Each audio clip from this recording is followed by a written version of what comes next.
কি বড় মাছ খেতে আর ভালো লাগছে না? ভাবছেন যে ছোট মাছের একটুখানি পাতলা করে বেশ সজনে ডাঁটা দিয়ে পাতলা ঝোল হলে খুব ভালো হতো। তাহলে আজকের ভিডিওটা আপনার জন্য।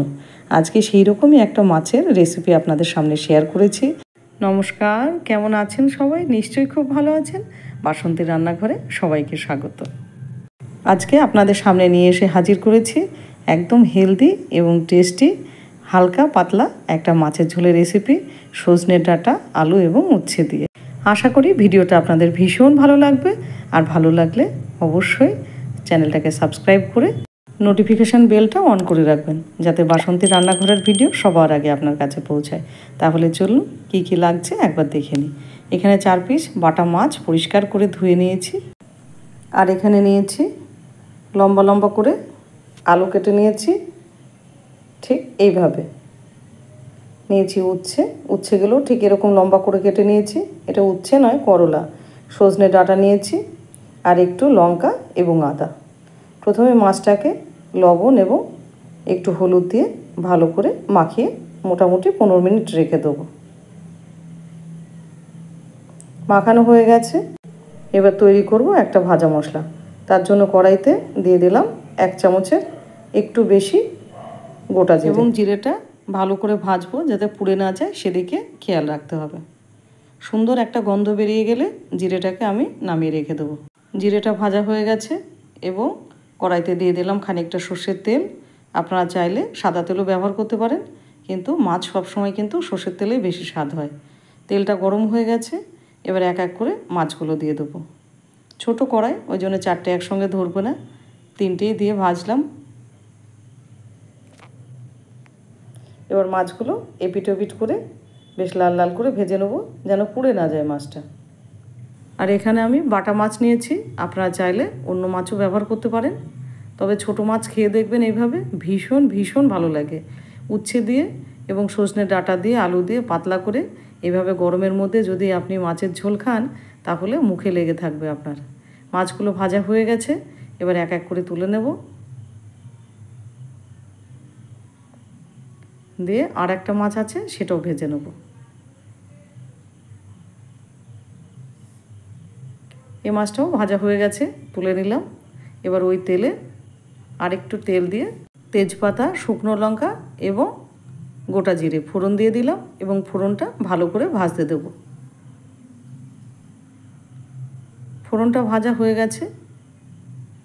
এবার দিয়ে দেবো কেটে রাখা আলুগুলো। প্রথমে আলুটা ভাজবো। আলুটা ভাজা হয়ে গেলে তারপরে উচ্ছেটা দেব। একসঙ্গে দেবেন না, তাহলে তরকারিটা বেশি তেতো হয়ে যাবে। আলুটা খানিক ভাজা হয়ে গেছে। এবারে দিয়ে দেবো উচ্ছেটা।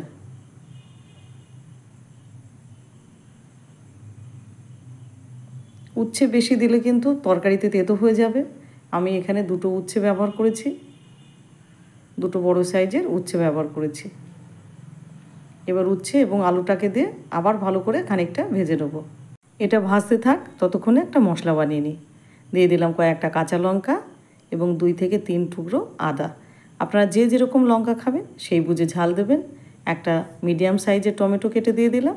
আর দিয়ে দিলাম 1/2 চামচেরও কম একটুখানি রাঁধুনি। এবার এটাকে একটা ফাইন পেস্ট করে নেবো। জল দেব না, জল ছাড়াই পেস্টটা করে নেব। পেস্টটা হয়ে গেছে। আর এদিকে আলু উচ্ছেটাও কিন্তু খুব সুন্দরভাবে ভাজা হয়ে গেছে। আর এই সময় গ্যাসের ফ্লেমটা কিন্তু কোনোভাবে হাই রাখবেন না, লো টু মিডিয়াম করে রাখবেন। এবার বেটে রাখা মশলাগুলো দিয়ে দেবো।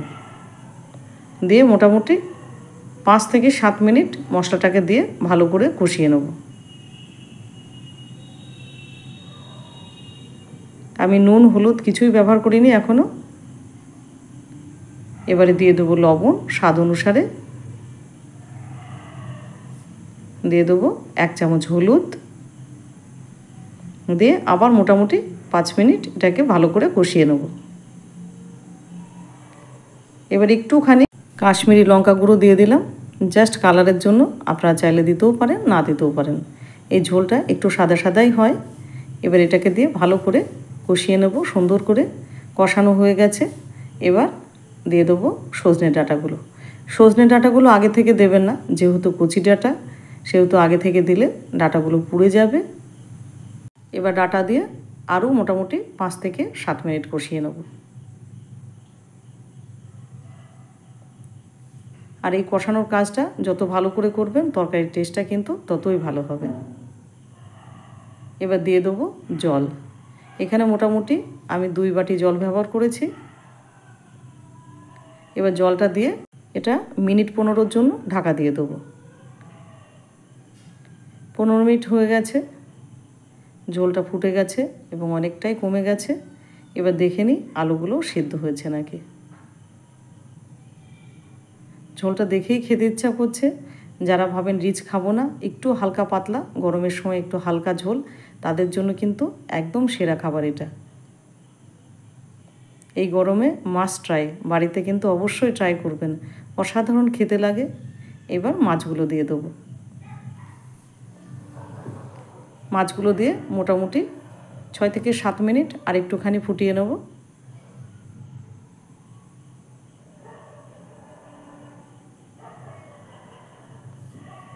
আর গ্যাসের ফ্লেমটা এখন হাই করেই রাখবেন।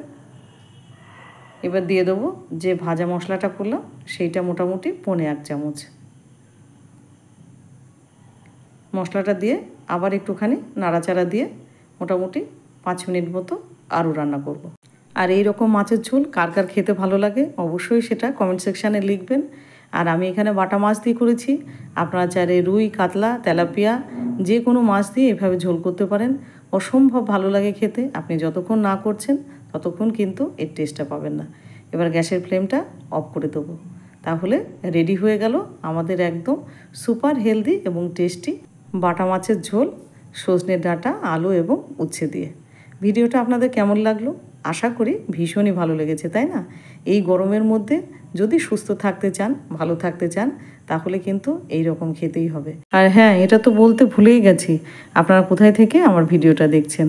আর ভিডিওটা দেখে যদি ভালো লেগে থাকে তাহলে কিন্তু চ্যানেলটাকে সাবস্ক্রাইব করে আমার পাশে থাকার অনুরোধ রাখলাম আপনাদের কাছে। আর তার সাথে সাথে একটা লাইক, কমেন্ট, শেয়ার করতে কিন্তু ভুলবেন না। তাহলে ভালো থাকবেন, সুস্থ থাকবেন। আবার দেখা হবে অন্য কোনো রেসিপিতে, অন্য কোনো ভিডিওতে। তাহলে চলি।